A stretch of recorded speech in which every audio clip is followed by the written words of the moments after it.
Raj TV views எல்லாருக்கும் வணக்கம் and welcome to our show சரித்திர நாயகன் சிவாஜி கணேசன். இந்த நிகழ்ச்சியில் சிவாஜி அவர்களுடைய ஃபிலிம் கெரியரில் நடந்த பல இன்ட்ரெஸ்டிங்கான விஷயங்களை நம்ம பார்த்துக்கிட்டு இருக்கோம். அந்த வரிசையில் இன்னைக்கு எபிசோட்லையும் பல சுவாரஸ்யமான அப்டேட்ஸ் உங்களுக்காக காத்துக்கிட்டு இருக்கு. வாங்க நிகழ்ச்சிக்குள்ளே போகலாம். நடிகர் திலகம் சிவாஜி கணேசன் அவர்களுடைய நடிப்பில் 1958 வருடம் நிறைய வெற்றி திரைப்படங்கள் வெளியாகி இருந்துச்சு. அந்த வெற்றி திரைப்படங்களில் ஒன்று தான் காத்தவராயன் அப்படின்ற திரைப்படம். காத்தவராயன் திரைப்படம் வெளியான சமயத்தில் நடிகர் திலகம் அவர்களை காத்தவராயன் படத்தின் பாடல்களை பாட சொன்னாராம் சிறு வயது சத்யராஜ். 1997 வருடம் நடிகர் சத்யராஜ் அவர்கள் ஒரு பத்திரிகையாளர் சந்திப்பில் நடிகர் திலகம் சிவாஜி கணேசனுடனான முதல் சந்திப்பு பற்றி பதிவு பண்ணியிருக்காரு. நடிகர் சத்யராஜின் சித்தப்பாவான துரைராஜ் அவர்களுடைய திருமணம் 1958 வருடம் கோயம்புத்தூரில் நடந்துச்சாம். அப்போது அந்த திருமணத்திற்கு சிறப்பு விருந்தினராக நடிகர் திலகம் வந்திருந்தார். காத்தவராயன் திரைப்படம் வெளியான அந்த காலகட்டத்தில் நடிகர் சத்யராஜ் அவர்களுக்கு வயது 4. அப்போது காத்தவராயன் திரைப்படம் ரிலீஸ் ஆகி தமிழகம் எங்கும் வெற்றிகரமாக ஓடிக்கொண்டிருந்துச்சு. வந்திருந்தது நடிகர் திலகம் அப்படின்னு கூட தெரியாத அறியாத வயது சத்யராஜ் அவர்களுக்கு. காத்தவராயன் நேரில் வந்திருக்கிறார் அப்படின்னு நினைத்து கொண்ட சத்யராஜ் காத்தவராயன் படத்தில் இடம் பிடித்த ஒரு பாடலை பாடி காட்டும்படி சிவாஜி அவர்கள்கிட்ட வெள்ளந்தியாக குழந்தைத்தனமாக கேட்டிருக்கிறாரு. இப்படி காத்தவராயன் திரைப்படம் வெளியான சமயத்தில் நடந்த ஒரு மறக்க முடியாத மலரும் நினைவுகளை பகிர்ந்திருக்கிறாரு சிவாஜி கணேசன் அவர்கள். அதே சிறுவன் சத்யராஜ் பின் நாட்களில் சினிமாவில் நடிகராக வெற்றி பெற்று நடிகர் திலகம் சிவாஜி கணேசன் அவர்களுடன் இணைந்து சந்திப்பு, நீதி, மின்னல், சிரஞ்சீவி, புதிய வானம், முத்துக்கள் 3, ஜல்லிக்கட்டு போன்ற படங்களில் நடிச்சிருக்கிறாரு அப்படின்றது குறிப்பிட்டு சொல்ல வேண்டிய ஒன்று. நடிகை கண்ணாம்பாவுடன் இணைந்து நடிகர் திலகம் அவர்கள் ஒரு சில திரைப்படங்களில் நடிச்சிருக்கிறாரு. அந்த வகையில் இந்த காத்தவராயன் திரைப்படத்தில் நடிகை கண்ணாம்பா கடவுள் பார்வதியாகவும் காமாட்சியாகவும் நடிச்சிருப்பாங்க. பல காட்சிகளில் கண்ணாம்பா அவர்கள் தான் ஒரு தேர்ந்த நடிகை அப்படின்றத நிரூபித்து இருப்பாங்க அப்படின்னு நடிகர் திலகம் அவர்கள் புகழ்ந்து பேசியிருக்கிறாரு.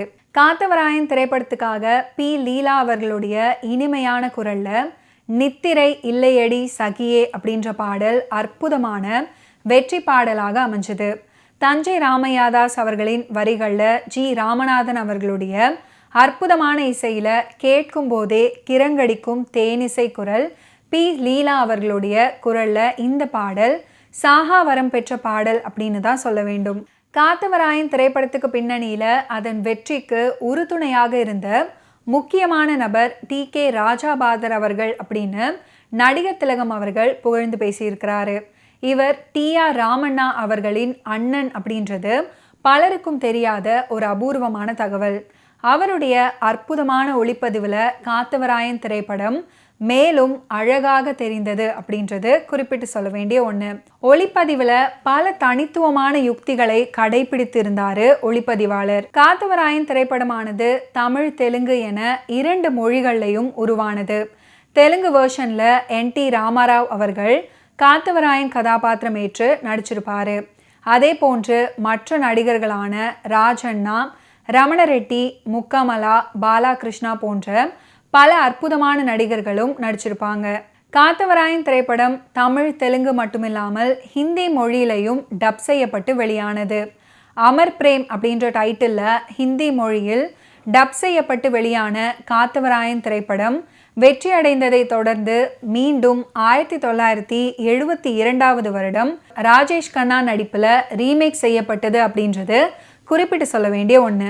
நடிகர் திலகம், சிவாஜி கணேசன் மற்றும் ஈ.வி. சரோஜா அவர்கள் இருவரும் இணைந்து நடனமாடிய ஒரு அற்புதமான துள்ளல் பாடல் தான் காத்தவராயன் திரைப்படத்தில் இடம் பிடித்த தானே தந்தானே அப்படின்ற பாடல்.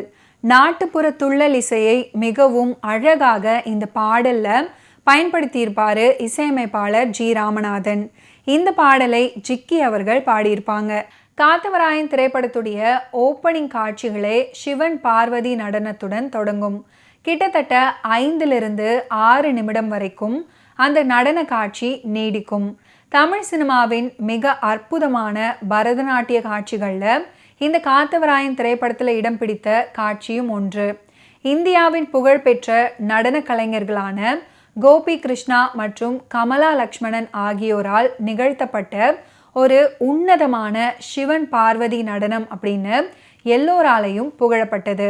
இந்த நடன காட்சியை வழுவூர் பி ராமையா பிள்ளை வடிவமைச்சிருப்பாரு. இதே போன்று காத்தவராயன் திரைப்படத்தில் இன்னொரு பாடல் காட்சி அமைந்திருக்கும். அதாவது கோழி நாட்டியம் அப்படின்னு சொல்வார்கள். கோழி மற்றும் வேட்டையாடுபவன் நடன காட்சி அப்படின்னு சொல்லப்படும். அந்த காட்சியில கோரஸ் நடனமும் பெரும் செலவில் நிகழ்த்தப்பட்டது அப்படின்றது குறிப்பிட்டு சொல்ல வேண்டிய ஒன்று. நகைச்சுவை நடிகர் ஜே.பி. சந்திரபாபு அவர்கள் இந்த காத்தவராயன் திரைப்படத்துக்காக 2 அற்புதமான நகைச்சுவை பாடல்களை பாடியிருக்கிறாரு. தந்தானே தந்தானே தந்தானே நா அப்படின்னு தொடங்கும் துள்ளலான ஒரு பாடல். தஞ்சை ராமையா தாஸ் அவருடைய அற்புதமான வரிகளில் இந்த பாடல் அமைஞ்சிருக்கும்.